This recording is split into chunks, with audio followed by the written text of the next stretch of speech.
Radio Kantipur, radio राष्ट्रको। सरकारको प्रतिबन्धपछि नेत्र विक्रम चन्द समूह छिन्न भिन्न 1000 भन्दा बढी पक्राउ, करिब 600ले पार्टी छाडे। सरकारले दिएको अल्टिमेटम सकिए पनि विद्यार्थीबाट लिएको अतिरिक्त शुल्क मेडिकल कलेजले तिरेनन्, कारबाही गर्ने तयारी। विदेश स्थित व्यक्ति तथा संस्थाबाट ऋण पत्र जारी गर्न अन्तर्राष्ट्रिय वित्त निगम IFCलाई सरकारको अनुमति। नेपालको प्राथमिकताका क्षेत्रमा लगानी गर्नुपर्ने।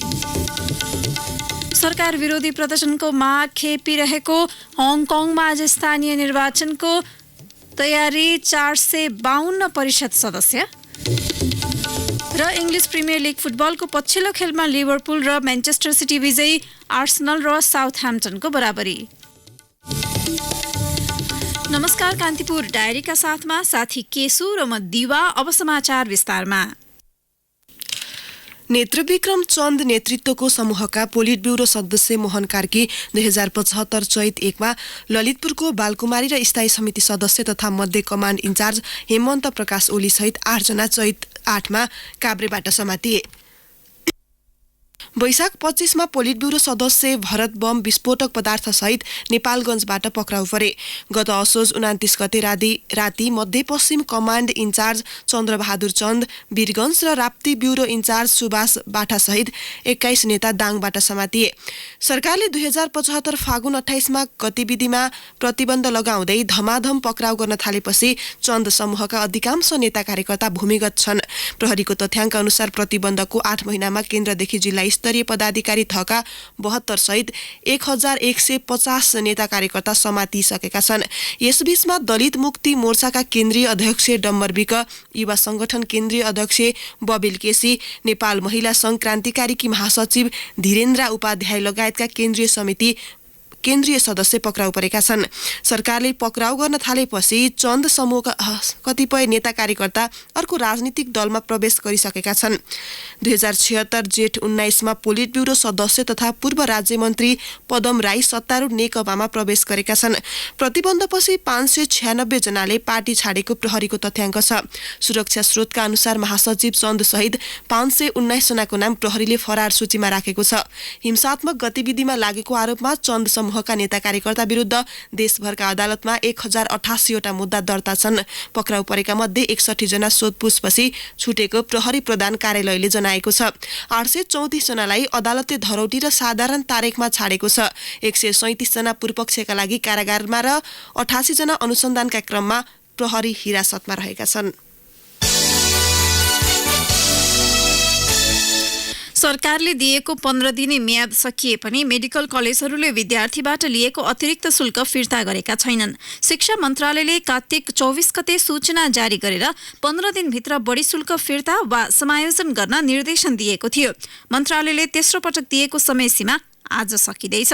मन्त्रालयले यसअघि गत चैत र दशैं अघि पनि शुल्क फिर्ता गर्न निर्देशन दिएको थियो। सरकारको निर्देशनलाई बेवास्ता गरेपछि मेडिकल कलेजमा विद्यार्थीको आन्दोलन चर्कदै गएको छ भने सरकारले कलेजहरू विरुद्ध कारबाही अगाडि बढाउने तयारी गरेको छ। शुल्क फिर्ता गर्ने विषयमा कलेज प्रशासनले छलफलसम्म नगरेको गुनासो विद्यार्थीले गरेका छन्। नेशनल मेडिकल कलेजका एक छात्रले भने बढी लिएको रकम फिर्ता गर्न भन्दा आन्दोलन दबाउन सञ्चालकहरू लागि परेका छन्। रकम फिर्ताका लागि छलफलसम्म भएको छैन। शिक्षा मन्त्रालयले 15 दिनभित्र रकम फिर्ता नभए विद्यार्थीलाई जिल्ला प्रशासनमा उजुरी दिन र प्रशासनलाई कारबाही अगाडि बढाउन आग्रह गरेको थियो। कारबाहीका लागि उसले गृह मन्त्रालयमा पत्राचार समेत गरिसकेको छ। गृह प्रवक्ता केदारनाथ शर्माले प्रमाणसहित विद्यार्थीले प्रशासनमा उजुरी दिन सक्ने बताउनुभयो। उहाँले भन्नुभयो, मेडिकल कलेजको शुल्क विवाद विश्वविद्यालयसँग जोडिएको छ। शिक्षा मन्त्रालयले नै टुङ्गो लगाओस् भनेर कलेजहरूलाई मौका दिइएको हो। अन्तिम मौका दिँदा पनि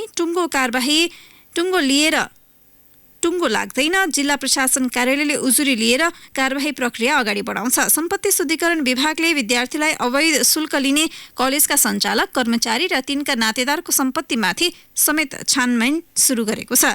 75 असोज 28 मा मन्त्री परिषदले MBBS र BDS को शुल्क बढी लिएको शुल्क तोकेको थियो। तोकिए भन्दा बढी शुल्क लिए प्रशासनमा उजुरी दिन सक्ने, प्रशासनले कानुनी कारबाही अगाडि बढाउन सक्ने निर्णय समेत गरेको थियो। उजुरी दिए पनि प्रमुख जिल्ला अधिकारीहरूले हत्तपत्त मेडिकल कलेज विरुद्ध उजुरी नलिने गरेको गुनासो विद्यार्थीको छ। गृहमन्त्री रामबहादुर थापाले समेत कलेजहरूलाई कारबाही अघि बढाउन कास्की, पर्सा, रूपन्देही र चितवनमा प्रमुख जिल्ला अधिकारीलाई निर्देशन दिएको स्रोतले जनाएको छ। सरकारले विश्व बैंक समूहको अन्तर्राष्ट्रिय वित्त निगम आइएफसीलाई नेपाली मुद्रामा विदेश स्थित व्यक्ति तथा संस्थाहरूमाझ ऋणपत्र जारी गरी त्यो रकम नेपाल ल्याउन अनुमति दिएको छ। ऋणपत्रबाट सङ्कलित रकम अर्थ मन्त्रालयले तोकिदिएको शर्त पूरा गरी नेपालको प्राथमिकताका क्षेत्रमा लगानी गर्नुपर्ने गरी मन्त्री परिषद बैठकले निर्णय गरेको हो।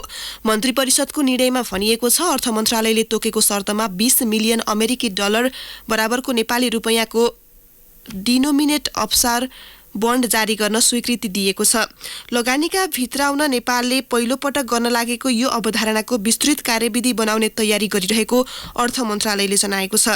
हाल नेपालमा राष्ट्र बैंकले सरकारको बजेट घाटापूर्ति गर्न र विकास निर्माणको कामका लागि ऋणपत्र निष्कासन गरी पुँजी सङ्कलन गर्छ। वाणिज्य बैंकहरूले पनि आफैले लगानी गर्न डिबेन्चर ऋणपत्र जारी गरी रकम उठाउँछन्। यसबाहेक अब आइएफसीलाई विदेशबाट नेपाली मुद्रामा ऋणपत्र जारी गरी रकम सङ्कलन गर्ने अनुमति दिएको हो। मन्त्रालयको आर्थिक नीति विश्लेषण महाशाखा प्रमुख यज्ञप्रसाद ढुङ्गेलका अनुसार नेपाली मुद्रामा सङ्कलन गरिएको सो ऋण लघुवित्त संस्थाहरू मार्फत परिचालन गर्ने तयारी छ।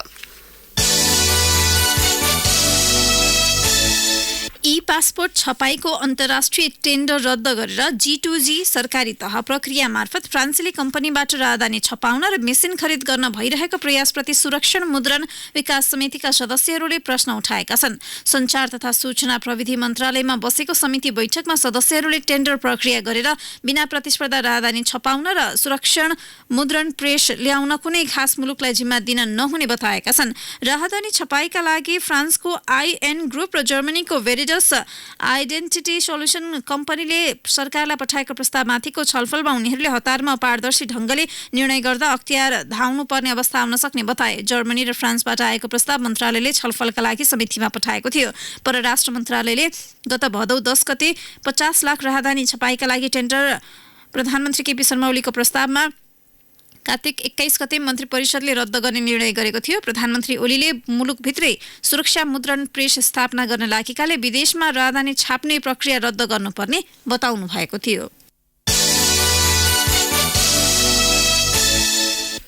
कांग्रेस सभापति शेरबहादुर देउवाले प्रधानमन्त्री केपी शर्मा ओलीको सहमतिमै भारतले नयाँ राजनीतिक नक्सा तयार पारेर सार्वजनिक गरेको आरोप लगाउनु भएको छ। मङ्सिर 14 मा हुने प्रतिनिधि सभा सदस्यको उपनिर्वाचनलाई दृष्टिगत गरी पोखरामा हिजो आयोजित कांग्रेसको आमसभामा देउवाले भन्नुभयो, भारतले प्रधानमन्त्री ओलीसँग सम्झौता गरेर मात्र नयाँ नक्सा बनाएको हो, होइन भने नेपाली भूभाग मिचिएको प्रश्न हुँदाहुँदै सरकारले किन पहल गर्दैन।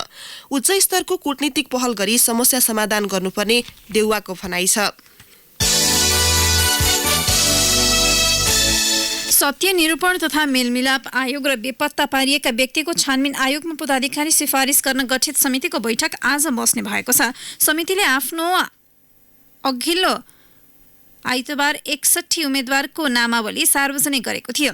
तीनै नामावली विरुद्ध परेका उजुरीमाथि छलफल गरेर नाम सिफारिस गर्न समिति संयोजक ओम प्रकाश मिश्रले बैठक डाक्नु भएको हो। प्रधानमन्त्री केपी शर्मा ओली, नेकपा अध्यक्ष पुष्पकमल दाहाल र कांग्रेस सभापति शेरबहादुर देउवा बीच भएको सहमति अनुसारै सार्वजनिक गरिएका नामावलीमाथि प्रतिक्रिया लिन समितिले 5 दिन समय छुट्याएको थियो। समितिका एक सदस्यका अनुसार ती नाम विरुद्ध एउटा मात्रै उजुरी परेको छ। सिंहदरबारभित्रको कानून मन्त्रालय स्थित समिति सचिवालयमा उजुरी दर्ता गराउनु पर्ने भएकाले आफूहरूलाई असुविधा भएको गुनासो पीडित समुदायले गरेका छन्। समितिका सदस्य प्रेमबहादुर खड्काले भन्नुभयो, आइतबारको बैठकमा समितिमा परेका उजुरीबारे छलफल गरेर निर्णयमा पुग्छौं। उजुरी नै नपरेको रहेछ भने परेन भनेर माइन्युटिङ पछि सिफारिसका सम्बन्धमा छलफल अघि बढ्छ। कान्तिपुर डायरीमा अब ब्रेकको पालो। कान्तिपुर डायरीमा अब बाँकी प्रसङ्ग। गृह मन्त्रालयले मङ्सिर 14मा उपनिर्वाचन हुने 37 जिल्लाका इजाजत प्राप्त हतियार मङ्सिर 10 भित्र सरकारलाई बुझाउन आग्रह गरेको छ। मन्त्रालयले हिजो सार्वजनिक सूचना जारी गरी उपनिर्वाचनलाई निष्पक्ष, शान्तिपूर्ण र भयरहित वातावरणमा सम्पन्न गराउन व्यक्तिगत हतियार नजिकको स्थानीय प्रहरी कार्यालयमा बुझाउन भनेको हो। चुनावको परिणाम आएपछि सम्बन्धित व्यक्तिले हतियार फिर्ता लिन सक्ने मन्त्रालयले जानकारी दिएको छ।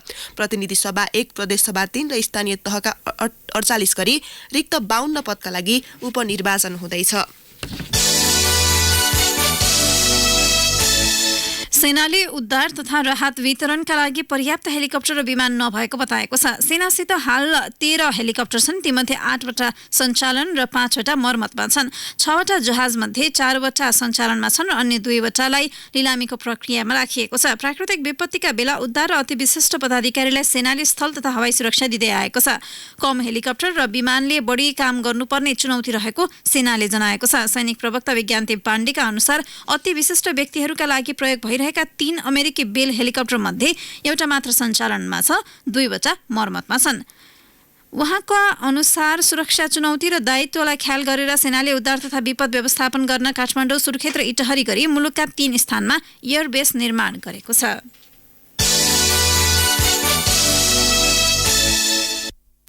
अन्य गाउँपालिकामा विकास निर्माणका काम धमाधम हुन थालेको बेला रामेछापको लिखु तामाकोसे गाउँपालिका सुनसान छ। गाउँपालिकाको बैठक बस्न सकेको छैन, योजना पारित भएको छैन र कार्यान्वयनको तर्खर समेत देखिन्न।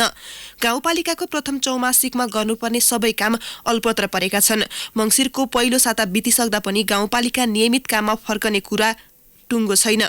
प्रमुख प्रशासकीय अधिकृत र लेखामा काम गर्ने कर्मचारी छैनन्। दशैंपछि कर्मचारीले तलब समेत पाएका छैनन्। कार्यालय सुनसान छ, जसका कारण गाउँपालिकाका दैनिक काम कारबाहीमा समेत असर परिरहेको छ। असारको अन्तिम साता बसेको गाउँपालिकाको बैठकमा अध्यक्ष गोविन्द बहादुर खड्का र उपाध्यक्ष दीपशिखा दाहाल नेउपाने पक्षबीच झडप भएको थियो। दुरा गाउँको विद्युतीकरण र विभिन्न 3वटा सडकमा खर्च भइरहेको 9 करोड 95 लाख रुपियाँ विनियोजनको विषयमा दुई पक्षबीच कुरा नमिल्दा गाउँपालिका अस्तव्यस्त भएको हो। चीनले तिब्बतको सिगात्सेदेखि नेपालको सिमानाका केरुङसम्मको रेलमार्गको सम्भाव्यता अध्ययन छिट्टै थाल्ने भएको छ। सम्भाव्यता अध्ययन कहिले सुरु गर्ने भन्ने नखुलाइए पनि यो अध्ययनलाई केरुङ काठमाडौँ रेलमार्गको पूर्व तयारीका रूपमा ठानिएको छ। तिब्बत स्वशासित क्षेत्रका पार्टी कमिटी सचिव वो इङ चे सहितको बैठकले तिब्बतमा सम्पन्न गरेको एक बैठकमा सम्भाव्यता अध्ययन थाल्ने निष्कर्ष निकालिएको छ।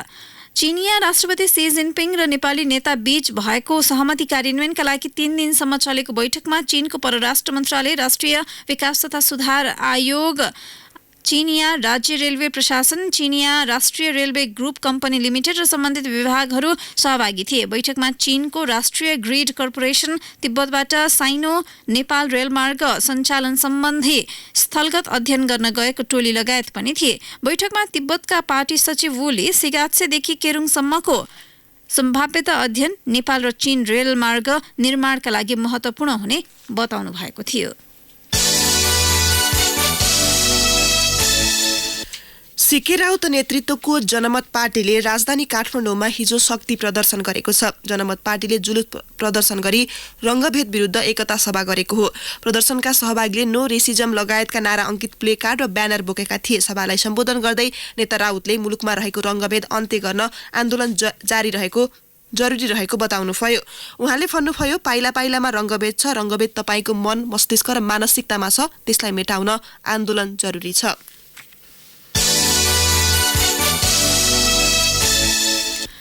एक युवतीलाई बलात्कार प्रयास गरेको अभियोगमा सिनामङ्गल स्थित कन्सल्टेन्सी मिता इन्टरनेसनल प्रणालीका सञ्चालक रोहित कुमार ढुङ्गाना पक्राउ परेका छन्। महानगरीय प्रहरी परिसर ललितपुरको टोलीले कैलालीको गैरीगङ्गा नगरपालिका 2 घर भएका ढुङ्गानालाई पक्राउ गरेको हो। उनले जागिर लगाइदिने प्रलोभनमा बलात्कार प्रयास गरेको पीडितको भनाइ छ। ढुङ्गानालाई सहयोग गरेको भन्दै प्रहरीले नेपालगञ्जका 2 युवतीलाई समेत काठमाडौँबाट पक्राउ गरेको छ। ललितपुर प्रहरी प्रवक्ता एसपी दुर्गा सिंहले उनीहरूलाई अदालतबाट म्याद थप गरेर विस्तृत अनुसन्धान अगाडि बढाउन लगिएको जानकारी दिनुभयो। ढुङ्गानाले बिहिबार कन्सल्टेन्सीमा जागिर मिलाइदिने भन्दै ती व्यक्तिलाई बानेश्वर बोलाएका थिए। अब केही समाचार संक्षेपमा। वर्षेनी हजारौं नेपाली विद्यार्थी उच्च शिक्षाका लागि अमेरिका, अस्ट्रेलिया लगायत मुलुक पुग्छन्। चिकित्सा शिक्षा हासिल गर्न विकसित भनिएका तीनै देशबाट समेत विद्यार्थी नेपाल आउने गरेका छन्। काठमाडौँ विश्वविद्यालयको 25औं दीक्षान्त समारोहमा दीक्षित MBBS तहका 1098 मध्ये 246 विद्यार्थी America, Belgium, Bharat, Bhutan, Sri Lanka, Maldives लगायतका देशका छन्। वैदेशिक रोजगार व्यवसायी संघले आफूहरूसँग सम्बन्धित निर्णय र नयाँ प्रावधान लागू गर्दा सहकार्य गर्न वैदेशिक रोजगार विभागलाई आग्रह गरेको छ। बौद्ध जन्मस्थल लुम्बिनी र आसपासका स्थलको महत्त्व र पुरातात्विक अवस्थाबारे भारतमा चर्चा गरिएको छ। र ललितपुरको दक्षिणी दुर्गम भेगका 353 घरधुरीमा अझै विद्युत लाइन पुग्न सकेको छैन। कान्तिपुर डायरीमा पुनः ब्रेकको पालो। कान्तिपुर डायरीमा अब आर्थिक प्रसङ्ग। सरकारले समय समयमा गर्दै आएको बजार अनुगमन राजस्व सङ्कलनमै केन्द्रित भएको देखिएको छ। बजार अनुगमनको दायित्व लिएको वाणिज्य, आपूर्ति तथा उपभोक्ता हित संरक्षण विभागको तथ्याङ्क अनुसार चालु आर्थिक वर्षमा 663 व्यावसायिक फर्ममा अनुगमन गरियो। यसबीच कैफियत देखिएका करिब 250 व्यवसायीबाट 50 लाख रुपियाँ राजस्व सङ्कलन भएको छ। सो रकम गत वर्षभरि सङ्कलन गरिएको भन्दा करिब 7 लाख रुपियाँ बढी हो। गत आर्थिक वर्षमा 43,21,000 राजस्व सङ्कलन भएको थियो। विभागले 4 महिनामै 50 लाख राजस्व सङ्कलन गरे पनि बजारमा सुधारको सङ्केत भने देखिएको छैन। भर्ना खुल्यो। अनुभवी प्राध्यापकबाट प्रयोगात्मक शिक्षण विधि सहित पढाइ हुने पूर्वाञ्चल विश्वविद्यालयबाट सम्बन्धन प्राप्त यस हिलसाइड कलेज अफ इन्जिनियरिङ कोटेश्वरमा शैक्षिक सत्र 2076-2077 को लागि BE सिभिल र BE इलेक्ट्रिकल कार्यक्रममा भर्ना खुल्यो। कलेजमा सम्पर्क गर्न हुन अनुरोध गरिन्छ। Phone number 01-5147-207 5147-010, mobile 980111 27974। अब अन्तर्राष्ट्रिय प्रसङ्ग। लगातार सरकार विरोधी प्रदर्शनको मार खेपिरहेको हङकङमा आज स्थानीय तहको निर्वाचन हुँदैछ। चीनको अर्ध स्वायत्त क्षेत्र हङकङ सरकारले चुनाव बिथुल्ने प्रयास नगर्न प्रदर्शनकारीलाई आग्रह गरेको छ। 5 महिनादेखि जारी प्रदर्शनपछि हुने चुनावी नतिजाले बेइजिङलाई एक प्रकारको सन्देश प्रवाह गर्ने आशा गरिएको छ। हङकङ जिल्ला परिषदका लागि 452 परिषद सदस्य चुनिनेछन्। अब खेल प्रसङ्ग। आसन्न 13औं दक्षिण एसियाली खेलकुद सागका लागि प्राविधिक समितिले आफ्नो तयारी अन्तिम चरणमा पुर्याएको जनाएको छ। मङ्सिर 15 देखि 24 सम्म काठमाडौँ, ललितपुर, पोखरा र जनकपुरमा आयोजना हुने प्रतियोगिताका लागि प्राविधिक समितिले खेल स्तर निर्धारण र खेल तालिकालाई अन्तिम रूप दिइसकेको छ।